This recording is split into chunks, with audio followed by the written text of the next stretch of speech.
మూడో చైల్డ్కి 30,000 రూపాయలు పుట్టిన వెంటనే ఇస్తాం. 4వ చైల్డ్కి 40,000 రూపాయలు ఇస్తాం.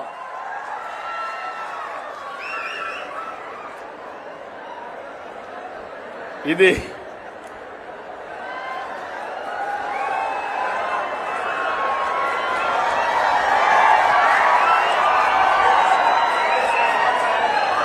ఏంటి?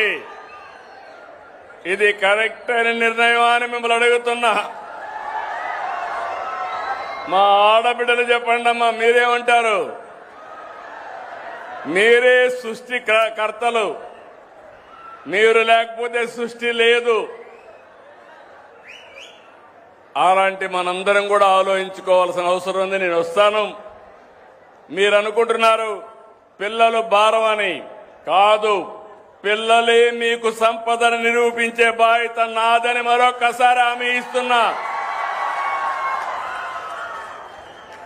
ఇంకా పగడ్బందీగా చేస్తాం. అంగన్వాడీలు ఇంకా బాగా చేయడం.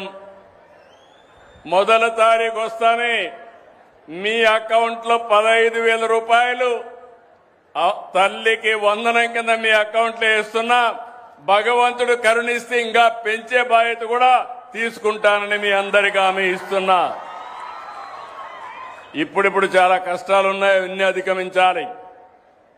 4వ ప్రోగ్రాం ఈరోజు నేను చేసే పని మీరు చూస్తే 5 సంవత్సరాలు గొడ్డలి పార్టీ చేసిన అరాచకం, మీ ఆస్తులన్నీ మార్చేశారు.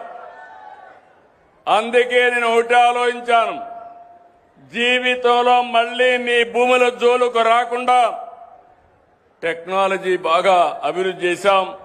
Block chain technology, QR code పెట్టి మీ భూములు సర్వే చేసి మీ ఆమోదంతో మీ రికార్డు మీకు ఇచ్చే బాధ్యత సంవత్సరం పెట్టుకున్నా.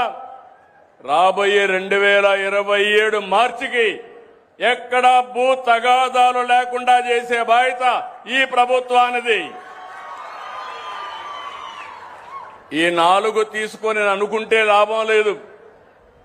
నేను హైదరాబాద్ అమరావతిలో పడుకుంటే పనులు కావు. అందుకే స్వచ్ఛాంధ్ర స్వర్ణాంధ్ర ఒక ఉద్యమంలా చేస్తున్నాం. 17సారి నేను వచ్చాను. ఫలితాలు కనిపిస్తున్నాయి, మార్పు కనిపిస్తుంది. స్వచ్ఛత వైపు సగర్వంగా అడుగులు వేస్తున్నాం. నేను స్వచ్ఛాంధ్ర అంటే రోడ్డు మీద కాగితాలు లేకుండా ఉండడం, ఇంట్లో చెత్త లేకుండా ఉండడం మీరు అనుకుంటున్నారు. కాదు, మనలో కూడా మార్పు రావాలి. స్వచ్ఛమైన ఆలోచనలు చేయాలి. అదే సమయంలో మనందరం కూడా ఎక్కడికక్కడ మనం తినే తిండి దగ్గర నుంచి మన ఆరోగ్యం దగ్గర నుంచి జాగ్రత్తలు తీసుకోవాలి. తర్వాత ఇల్లు, పరిసరాలు, ఆఫీసు ఇవన్నీ కూడా చేయాల్సిన అవసరం ఉంది. అందుకే నేను మిమ్మల్ని అందరినీ కోరుతున్నా, అలవాట్లు మారాలి. తద్వారా సమాజం మారుతుంది.